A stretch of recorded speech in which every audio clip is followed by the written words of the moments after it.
bem-vindos a mais um Giro Sindical. Eu sou a economista Renata Belzunces e o Giro Sindical é uma parceria entre o DIEESE e o SINDIC-CT. DIEESE é o Departamento Intersindical de Estatística e Estudos Socioeconômicos e SINDIC-CT é o Sindicato Nacional dos Servidores Públicos Federais da área de Ciência e Tecnologia no setor aeroespacial.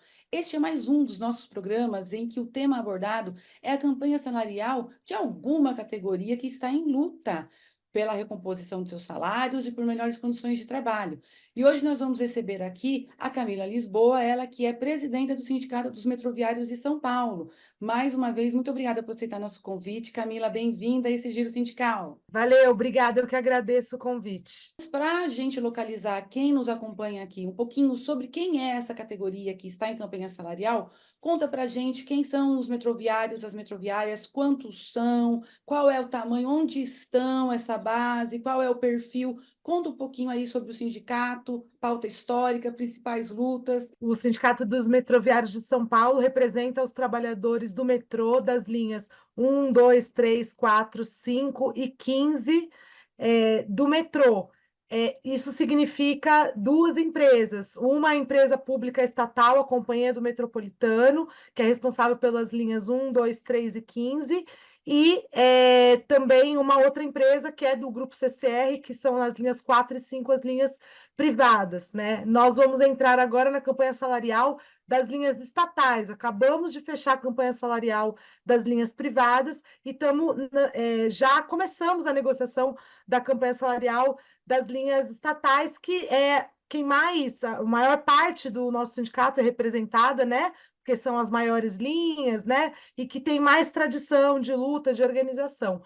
Nossa pauta histórica é a defesa do metrô público, é a defesa do transporte público, a defesa da ampliação da malha metroferroviária, por ser um sistema de transporte mais adequado às grandes cidades, como é o caso de São Paulo, também por ser um meio de transporte sustentável.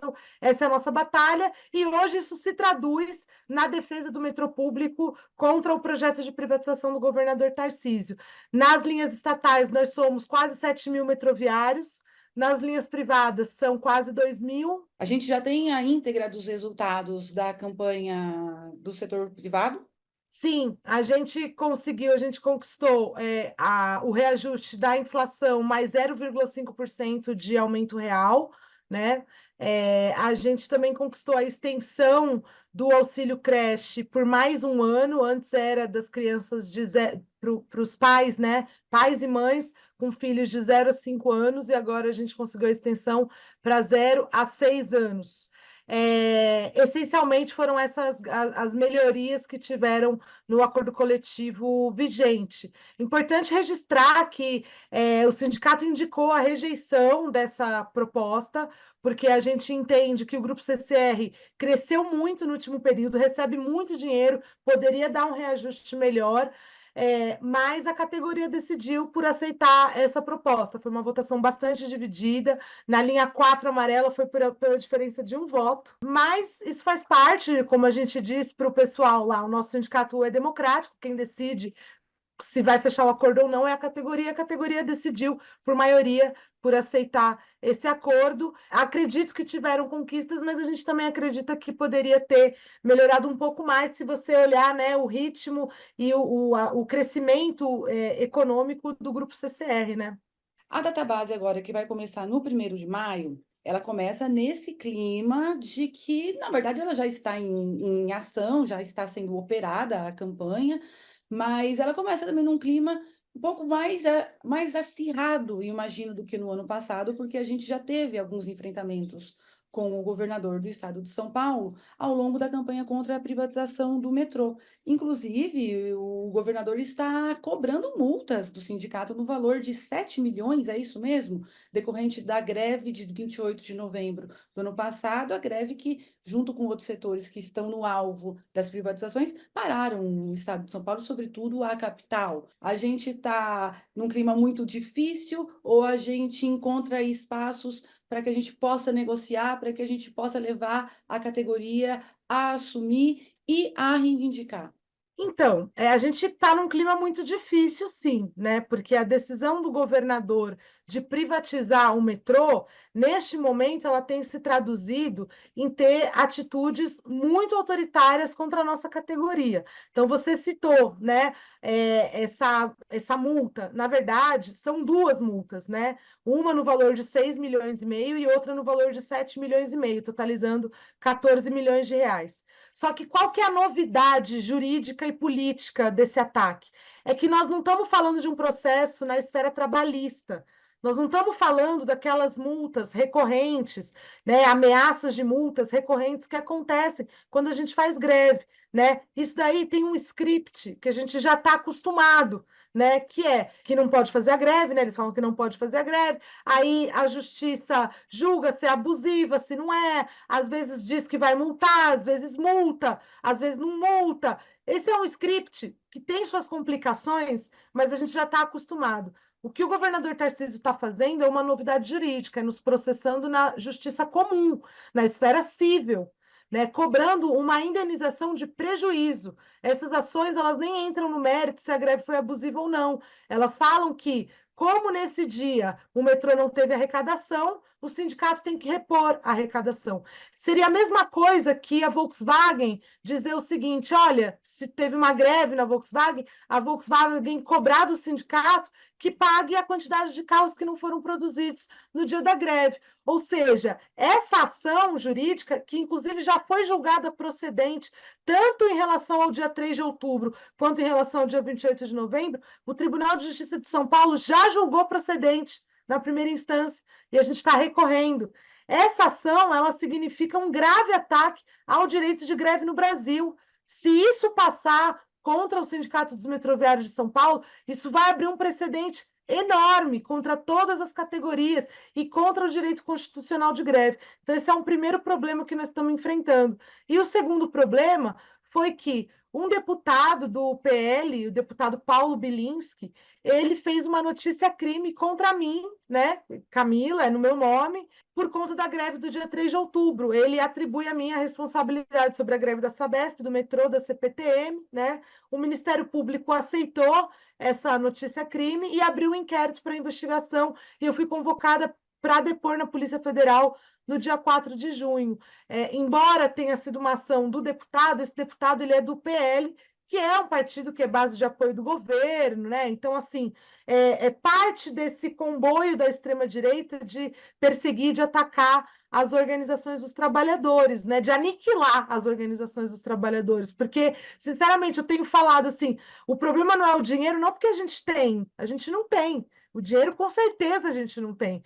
Mas o problema é muito maior do que isso. Né? Com isso, ele pode acabar com o direito de greve, que foi uma coisa conquistada com muita luta pelos trabalhadores. Então, a nossa campanha salarial começa nesse contexto, né? E também os itens de reivindicação nossos também enfrentam questões estruturais de uma empresa pública ameaçada pela privatização, como é o caso da contratação de funcionários, né? Que é um dos nossos itens de reivindicação. O Giro Sindical volta já já.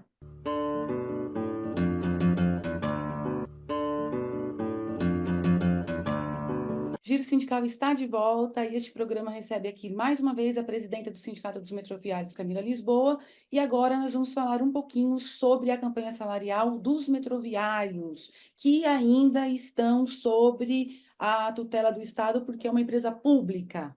Camila, qual é a pauta de reivindicações que a gente tem? A gente já sabe também, e se não for isso, você, por favor, nos corrija, que já houve, inclusive, uma primeira rodada de negociação no dia 16 de abril. Queria que você comentasse a pauta e o andamento das negociações, se há um calendário, se já parou, se a categoria já foi consultada sobre algum item. Em 2021, nós conquistamos uma sentença normativa de duração de 4 anos que garante a manutenção das cláusulas sociais do nosso acordo coletivo por 4 anos.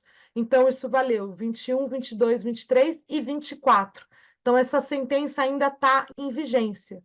Então, isso é importante, por quê? Porque o metrô não pode atacar as cláusulas sociais do nosso acordo coletivo. Isso foi uma conquista muito importante, que a gente conquistou com greve, com mobilização, com muita batalha. Então, diante disso, nós estamos pautando, evidentemente, o reajuste salarial, porque os itens econômicos eles precisam ser renovados, então nós estamos reivindicando o aumento salarial, o pagamento da inflação com aumento real, porque desde 2018 nós não temos aumento real, é importante registrar, faz 6 anos que a categoria metroviária não recebe aumento real. Os aumentos que recebeu foi de reposição da inflação, tá? Então, nós estamos reivindicando isso, reajuste da inflação mais aumento real, que dá 9, alguma coisa por cento, né? Somando um sobre o outro. Além disso, nós estamos pautando, até porque, como tem itens que já estão garantidos, nós estamos pautando um problema estrutural da nossa categoria, que é a abertura de concurso público para a contratação de mais funcionários. Nós julgamos que esse é o maior problema que a nossa categoria vive. A Rede Globo recentemente fez uma matéria falando que reduziu em 25% o quadro de funcionários do metrô nos últimos 10 anos para cá.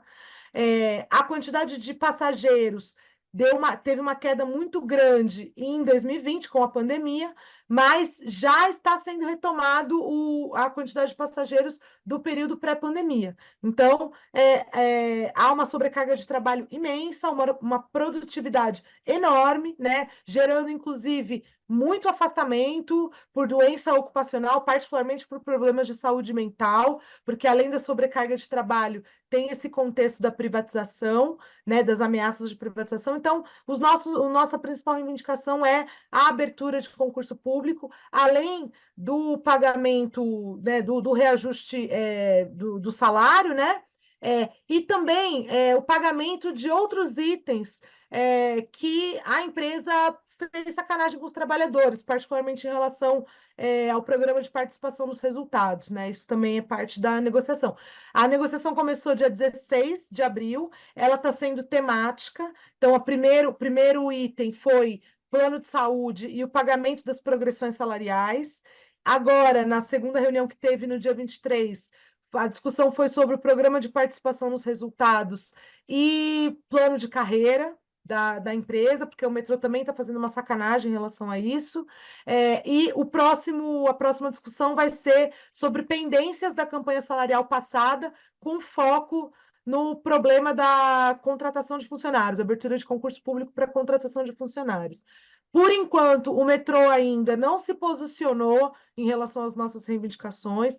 O metrô tem dito que vai apresentar globalmente uma resposta ao conjunto das nossas reivindicações. Nós estamos mobilizando a categoria. Os metroviários vão trabalhar com essa camiseta aqui, que atrás está escrito contra a privatização. Isso é uma forma de mobilização, né, para a gente pressionar que as negociações avancem, né? Como que é a estrutura da negociação? Você acabou de nos dizer que ela acontece por temas.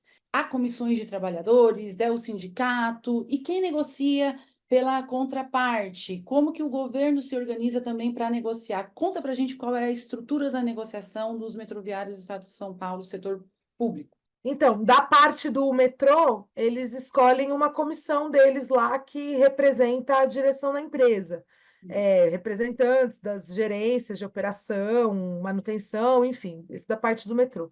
Da nossa parte, isso também é uma luta nossa, tá? Porque, assim, a gente sempre teve uma comissão de negociação ampla, com representação de diversas áreas do metrô, pessoal da manutenção, operação, distribuição pelas linhas, né? A gente sempre teve uma comissão ampla.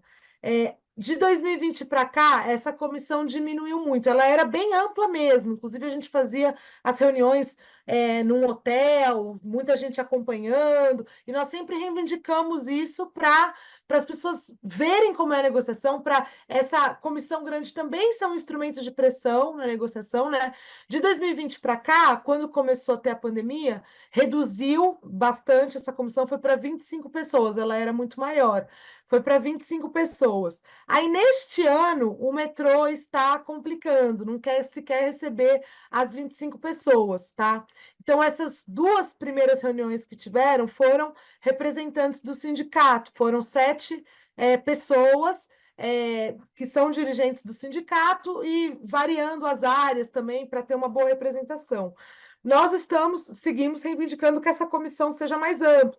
Inclusive, já elegemos essa comissão ampla em assembleia, nas setoriais que a gente faz nas áreas, e já encaminhamos para o metrô essa comissão mais ampla para que essa comissão negocie. Nós seguimos reivindicando isso, mas, obviamente, nós não vamos negar a negociação por causa disso, entendeu? Nós não vamos também perder a oportunidade de negociar por causa disso, mas a gente está reivindicando que seja recebida essa comissão ampla. Nesse ano está sendo temática.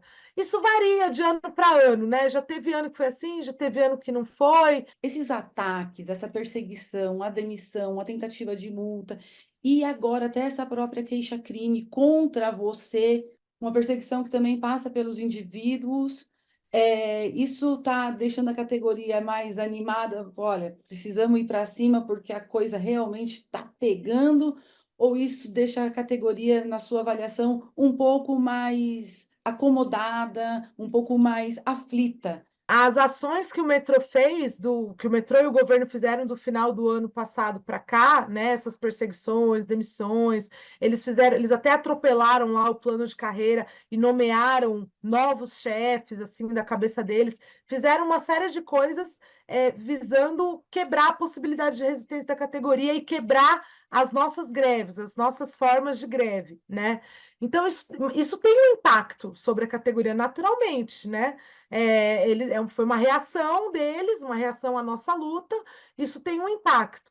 Agora, a categoria quer conquistar coisas na campanha, né? Quer que essas negociações floresçam. Então, assim, as ações de mobilização que nós estamos fazendo, por enquanto, a utilização da camiseta, as setoriais, elas estão acontecendo bem, está rolando bem, está tendo uma ótima adesão da categoria. Evidentemente, a categoria espera a negociação acontecer, né? Então ela está acompanhando, quer que a negociação aconteça bem, né? E a categoria também sempre manja de fazer greve, a gente tem uma regularidade grevista grande, então a categoria sempre fala assim, ó, vamos esgotar nossas possibilidades de negociação. E se não tiver um resultado bom, vamos para a briga. Então, assim, essa é a disposição da categoria. Se não tiver um resultado né, um resultado satisfatório, a categoria está disposta a brigar. E isso já está expresso na própria adesão às mobilizações que a gente já está fazendo, né? Porque não é só greve, né?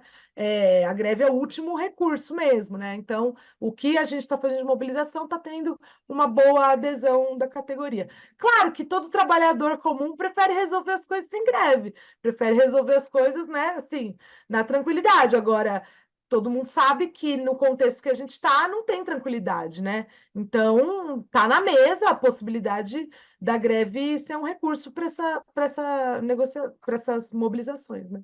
Giro sindical volta já já.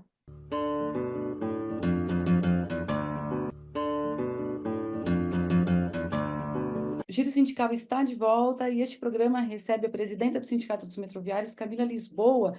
E agora, nesse nosso último momentinho aqui, Camila, vamos retomar a questão que nós iniciamos aqui no mês de novembro, que foi o assunto sobre a privatização e que já teve desdobramentos, né? A gente temos uma notícia aqui que o governador anunciou a pretensão de leiloar a linha 1, a linha azul, chegou a apresentar o formato dessa privatização que incluiria a linha 20, a linha rosa, por meio de concessão, por meio de oferecer a possibilidade de uma empresa privada operar.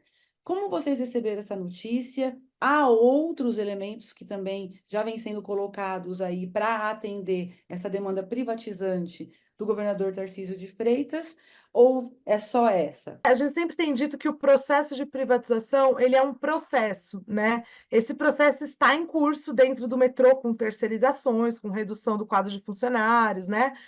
Sem ter contratação, tá? Então esse processo está em curso e nós seguimos enfrentando. Conseguimos derrotar, por exemplo, a tentativa de terceirização do pátio oratório, mas outras terceirizações avançaram, como o serviço de atendimento e tal, e esse enfrentamento segue. Aí veio esse anúncio do governador, né? Essa tática de fazer a concessão casada, né? A venda casada da linha 1 com a linha 20, que revela um pouco o que a gente tem denunciado em relação às privatizações, que as privatizações elas geram receita para os operadores privados, né? Geram muita receita, né? E essa receita é o que pode permitir que o operador privado construa uma nova linha, né? Então, assim, não é, e essa receita ela não vem da venda de bilhete, ela vem do governo dar muito dinheiro para as empresas que ganham, né, essas concessões. É óbvio que nós recebemos essa notícia de forma extremamente preocupante. A linha 1 azul é a linha mais antiga do metrô, né? Nós achamos que o grupo CCR e qualquer outra empresa não vão ter capacidade de operar a linha 1 azul. Isso pode ser medido pelo seguinte: as pessoas falam assim, ah, mas a linha 4 é maravilhosa, ela funciona e tudo mais. É uma linha nova. Com a privatização com as linhas mais antigas, isso mostra a incapacidade do setor privado de operar. Isso está sendo provado na linha 8, na linha 9 da antiga CPTM e na própria linha 5 Lilás, que dá muitos problemas, né, que foi privatizada. Então, assim, nós recebemos essa notícia com muita preocupação, e só reforçou a nossa convicção de que precisa enfrentar esse projeto. No ano passado, quando nós fizemos as greves, o governador falou que não tinha nada de privatizar, que eram só estudos. Agora, esse anúncio dele mostrou, né, que tem o objetivo de privatizar e que nós vamos lutar contra isso, né? Nós vamos lutar das formas possíveis, das formas que nos estiverem disponível, com as forças que a gente tiver, para a gente tentar impedir a privatização tanto da linha 1 quanto da empresa pública Metrô. O metrô novamente foi eleito o melhor serviço público de São Paulo. Então, assim, não se justifica a privatização do serviço, porque geralmente justificam falando, ah, o serviço está ruim, vamos privatizar. O serviço do metrô não está ruim, ele está bom, né? E o que tem se dito, inclusive o presidente do metrô deu uma entrevista no estado de São Paulo ontem, o que tem se dito é que o metrô tem um fluxo de caixa muito alto, né, gasta muito dinheiro, é deficitária, né? O problema é que entra muito mais dinheiro nas linhas privadas do que nas linhas públicas, né? Assim, se o metrô colocasse dinheiro público na linha pública, não ia ter problema de déficit no metrô. O problema é que o governo está mais preocupado em garantir o lucro das linhas privadas do que garantir o bom funcionamento do melhor serviço público de São Paulo. Camila, a luta contra a privatização do metrô, ela também tem sido feita em conjunto com outros segmentos que também estão na mira do mesmo projeto, como a Sabesp, agora até setores da própria educação. Essa resistência, ela tem sido feita também de forma intersindical, porque a gente está falando de sindicatos que são filiados a diferentes centrais, são de diferentes categorias. Isso tem sido um grande exemplo e um grande aprendizado, e acredito, para todos os envolvidos e também para aqueles que estão observando. Essa luta intersindical, ela continua, né? A gente sabe que ela continua, mas eu queria que você falasse um pouquinho sobre a continuidade dela e quais são os próximos passos de forma unificada desses segmentos e outros aqui que eu posso não ter mencionado, que você nos traga aqui, por gentileza, para saber como vai ser a luta contra o processo geral de privatização do governador Tarcísio. Essa luta unificada segue, essa articulação ela continua, e nesse momento nós estamos concentrados na tramitação do projeto de lei de privatização da Sabesp na Câmara Municipal, aqui em São Paulo, na capital, porque o Tarcísio aprovou com toda aquela truculência o projeto de lei de desestatização da Sabesp lá na Assembleia Legislativa no ano passado, e agora o próximo passo dessa privatização significa a capital, né, São Paulo, aderir a esse processo. Só que se a capital não aderir, o projeto de privatização da Sabesp vai ser fracassado. Então, a gente está concentrado nessa resistência. A gente conseguiu uma vitória importante na semana passada, que foi uma decisão judicial que proibiu a segunda votação desse projeto de lei, porque já teve a primeira votação, foi aprovado na Câmara, porque tem um monte de vereador lá que é alinhado ao projeto do Nunes, né, da extrema-direita, do Tarcísio e tal.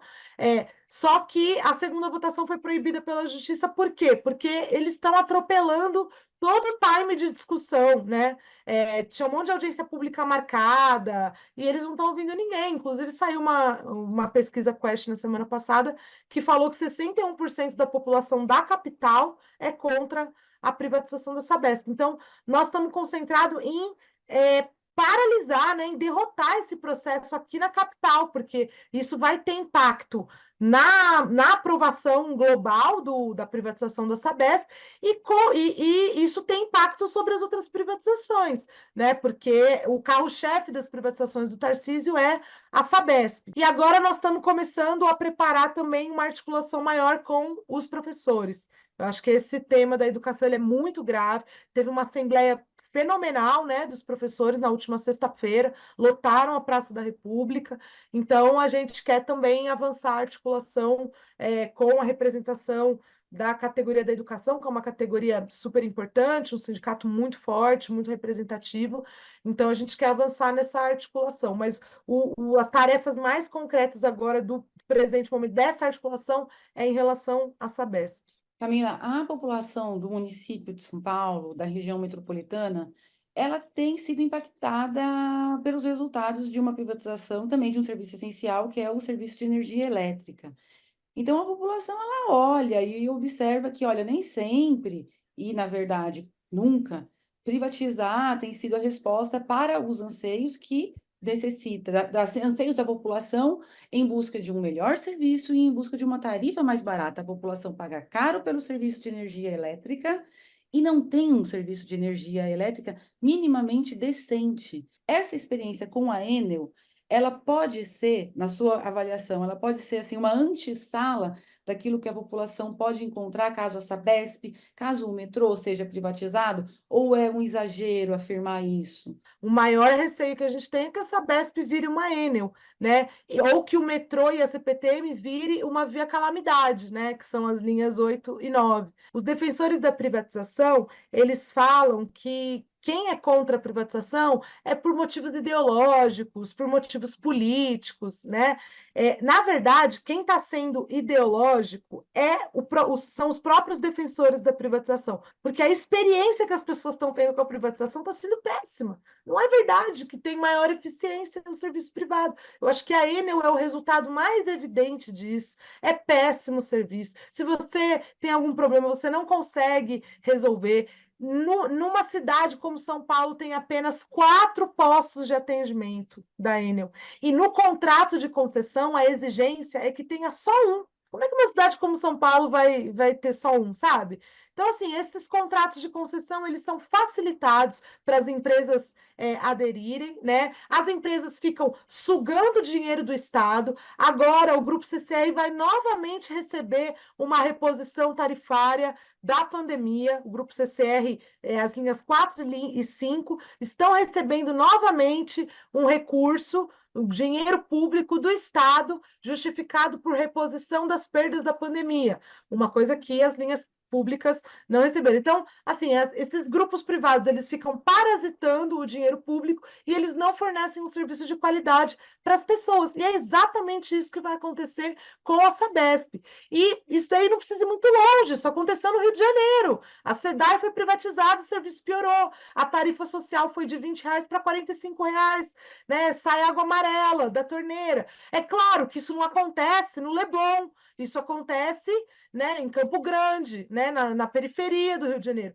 E é isso que vai acontecer em São Paulo. Então, assim, a nossa batalha ela não, é uma ideologia, todo mundo é seguido por ideologia, né? Ninguém é isento de ideologia, né? Mesmo a pessoa que fala assim, eu sou neutro, não é neutro nada, né? Sua ideologia fala que é neutro, é tudo é ideologia. Mas, assim, se tem alguém que está defendendo alguma coisa sem ver a consequência prática da sua defesa, são os defensores da privatização, porque isso está significando maiores gastos para o Estado e pior serviço para a população. Muito obrigada mais uma vez por nos atender.